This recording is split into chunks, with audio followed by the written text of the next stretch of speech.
asalaamu calaykum waraxmatullahi wabarakaatu kheyray kusoo dhawaada casharkeenii labaad ee AWS kankii ka horey wuxuu noo ahaa introduction inaan ku sharaxno waxyaabahan ku qaadan doono kooraska marka hadda waxaan qaadan doonaa qeybta ah waa maxay AWS sideen la isku diiwaan geliyaa. AWS waxaa laga soo gaabiyay Amazon Web Services waa adeegyo ay bixiso shirkadda Amazon waana adeegyo aad iyo aad muhiim u ah qofka developer-ka ah. waxaa jirta shahaadooyin waaweyn oo laga qaatay AWS waana barnaamij aad iyo aad u ballaaran. waxyaabo badan buu qabtaa ay kamid tahay computationka ama serverska, wuxuu sameeyaa containerska oo loogu talagalay file systemada in lagu xareeyo iyo muxuu ahaa storage-ka. wuxuu kaloo leeyahay qayb databaseska loogu talagalay analyticska, businesska iyo marketingki waxaa loogu talagalay. wuxuu leeyahay qayb financialki lacagaha loogu talagalay. marka waa website aad iyo aad u weyn. competitionkiisana waxaa kamid ah Google Cloud iyo Amazon Azure iyo Microsoft Azure kada pronunciation-kiisa xasan yahay. kuwa kaloo yararna way jiraan oo ay kaliya qabta adeegyada virtual private serviceska waxaa kamid ah Linode, DigitalOcean iyo kuwa. marka haddii aad AWS barato wuxuu qayb ka noqon doonaa qofka inuu yaqaano qayb kamid wax la yiraahdo DevOps-ka. maanta la joogana waa laga tagay servers la manage gareeyo meel yaala. shirkadaha waaweyn waxay u wada guurayaan wax la yiraahdo managed services kan oo kamid yahay AWS-ka waxba.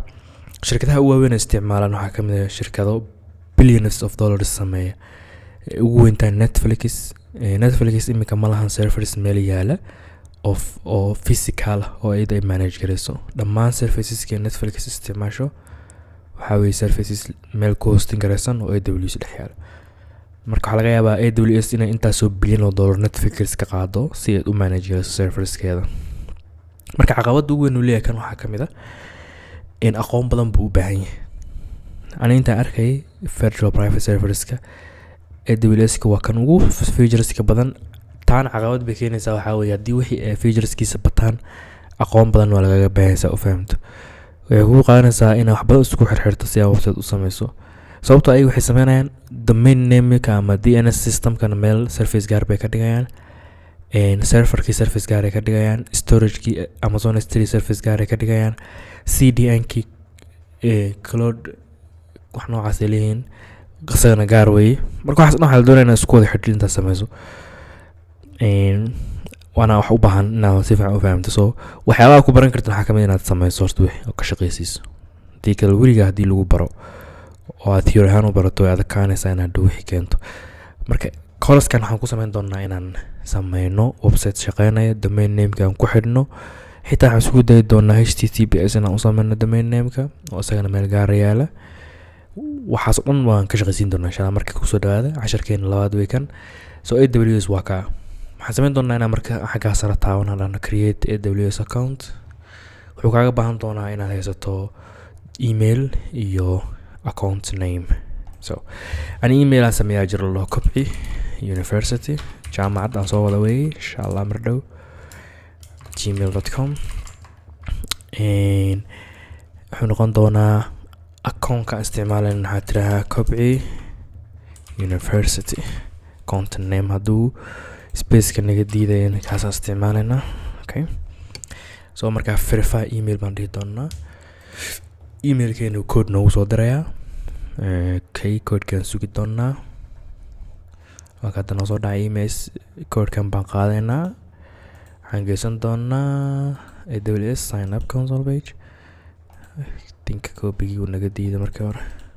copy paste verify. marka hadduu verify gareeyay wuxuu weydiin doonaa inaad root password u sameysato website-kaaga. marka password-ka waxaad doontaa ka dhigi kartaa waa inuu horta sharciyada u maraa ama ii furan yahay kan iska hubiyo. okay password-ka waxaad doontaa ka dhigi kartaa password adag un ka dhig oo sharciyaasha xagga hoose ku yaal mar 4 xabo inaad buuxisaa kadibna ku celi. markaas kadib continue setup. so 5 step baa lagaga baahan yahay markaad iska diiwaan gelinayso AWS. kan waa step-ka koowaad. step-ka labaad ma aadi doonaa. step-ka labaad wuxuu ku dhahayaa kan iska daa. step kale wuxuu ku dhahayaa su'aalahan ka jawaabto way wuxuu ku leeyahay sidee baad doonaysaa inaad u isticmaasho AWS. waxaad dhihi doontaa personal. inaga haddii business aan dhahno waxa laga yaabaa su'aalaha inuu nagu farbadiyo. waxaan dhihi doonaa marka personal, kadib magacaygaan ku qori doonaa halkan Cabdiraxmaan sirsa ka dhig soona iga shakin. halkan waxaan ku qori doonaa telephone numberkeena. marka telephone numberkayga waxaan ka bilaabi doonaa furaha plus 25263486210. waxaa laga yaabaa telefoonkayga inuu idhaho horaad u isticmaashay, wadankana Soomaaliya dooraneynaa. addresskan waxaan dhihi doonaa Hargeysa. apartmentiga iska daa kaa muhiim maaha. city waxaa tiraa Hargeysa. kan waxaa ku qortaa un Hargeysa. postal codekaasna ma garanayo aniga. continue dheh oo na weydiiyey. waxaa ku qortaa un 25263. inaga postal code ma lihiin haddaan nahay Soomaali. marka kan qaybtan waa qaybta ugu muhiimsaneyd. halkan waa halkaa gelinaysay card numberkaaga credit cardkaaga. waani marka hore idin sheegay course markaa sii diiwaan gelis waa inaad haysataa credit card. marka ani credit card kayga mid horaan leeyahay, 2 xabaan haystaa. mid hadda uu igu samaysan yahay akoonka. waxaan ka baqanayaa inuu iga diido dhaho credit cardka akoonka la isticmaalo, laakiin marka horkaasaan ku tijaabinayaa. intaan ma idin tusinayo idin ka qarnaya haddii kale oo ay kan garanaysan. marka iminka cardkii informationkiis waan wada geliyey. next waan dhahayaa.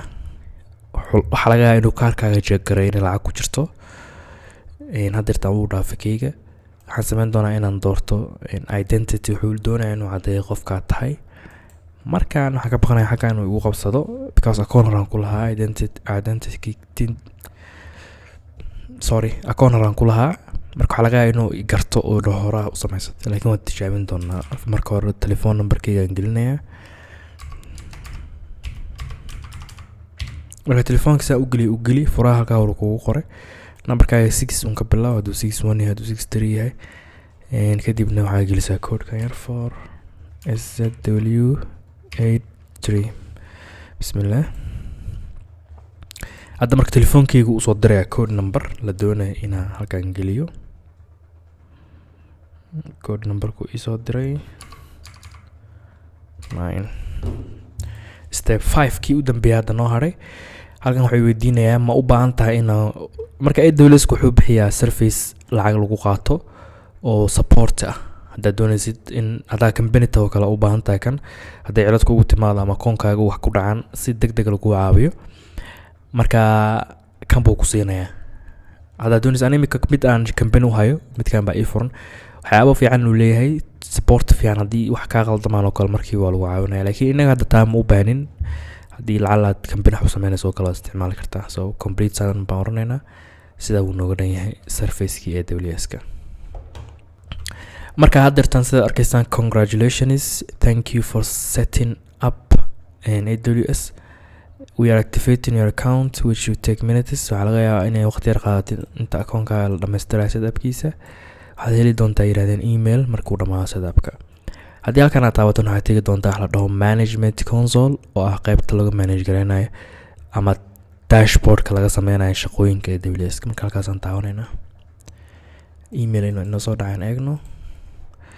hadda wuxuu dhahay your account is ready, welcome to Amazon Web Services. emailkiin wuu noo soo dhacay. so that means hadda waxay ka dhigan tahay taas akoonkeeni already saas buu ku samaysmay.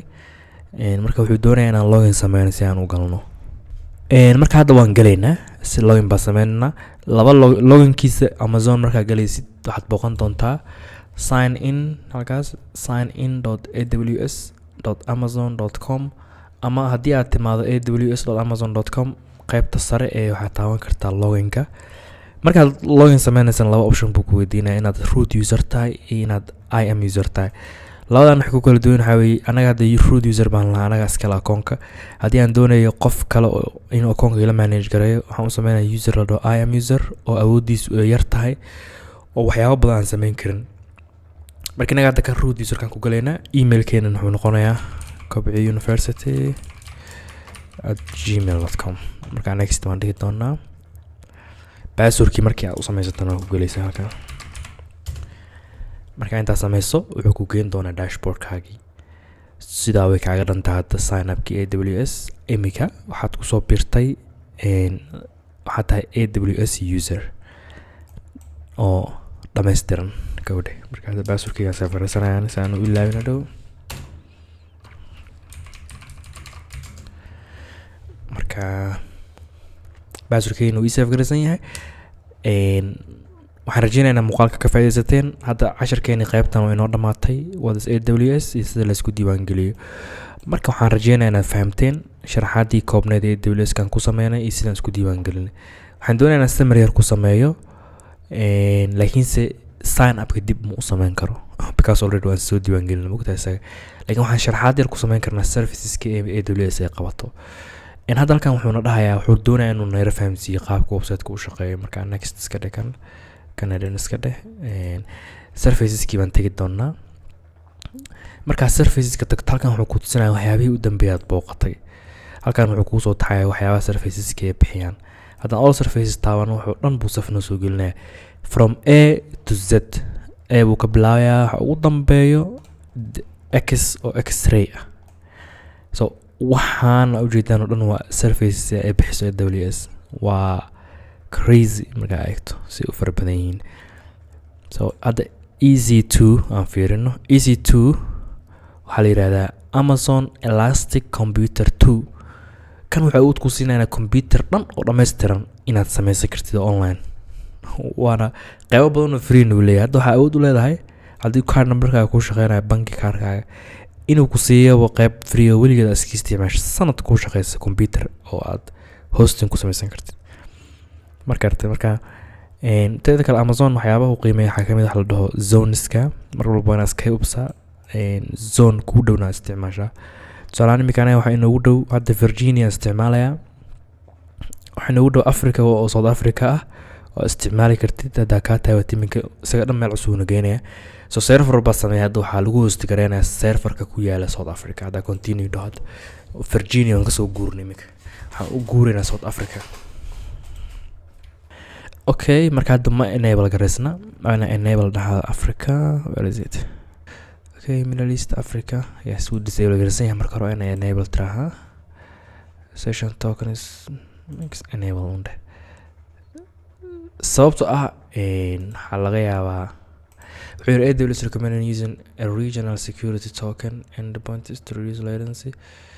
okay so if you are using bounty Africa Cape Town enable it now. enable garee waxaan ku noqon doonaa console-ka home-kiisa kadib baan bedeli doonaa. markii hore disable buu hadda dii aan taabto inuu marka toos inoo geeyo is been prepared hadduu ay diyaarinayaan. anyway tan waxay ku sheegaysaa serverska meelaha ku kala safaraysanaysin. hadda waa inaad doortaa meel ku dhow. hadda Mareykanka joogtid dooro Virginia ama New York ama Ohio meel ku dhow. hadda Africa joogtid Africa un dooro. hadda Asia joogtid magaalada ku dhow door. sababtoo ah serverkan markuu ku dhow yahay binginka iyo sida u gaarisid baa dhawaanayso. anyway marka hadda waxaa joogtaa console-ka AWS services ku bixiyeen waa kuwan. haddii aan all services dhahnana waa kuwan. EC2 waa idin sheegay. kan inaga isticmaali doonaan waxaa la yiraahdaa light sail LTAC. inaga isticmaali doonaan light sail. light sail kan waxaa weeye virtual private server diyaarsan oo aad isticmaali karto. marka ma doonayo inaan sii dhexgalno hadda casharada dambe ku qaadan doonaa. marka I hope inaad fahamteen isdiiwaangelinta. haddii uu kugu adkaado isdiiwaangelinta waxaad samayn doontaa inaad la soo xidhiidho ama waxaa ka dhow qaybta commentiga noogu reeb si dadka kalena uga faa'iidaystaan cilada haddii aan kuu sheego. marka aad iyo aad baan idin salaamaya. I hope inaad course-kan ka faa'iidaysataan. hana ilaawina haddii aad doonaysaan inaad horumar weyn ku samaysaan DevOps-ka inaad courses-kayga premium ka iibsataan. lacagtooda ma badna. lacag jaban baan ku bixinayaa oo ka yar intaad ku cunayso sambuusaha jaamacadda. wax ka yar baad ku isticmaali kartaa. aad ku iibsan kartaa course-kayga. so السلام عليكم ورحمة الله وبركاته.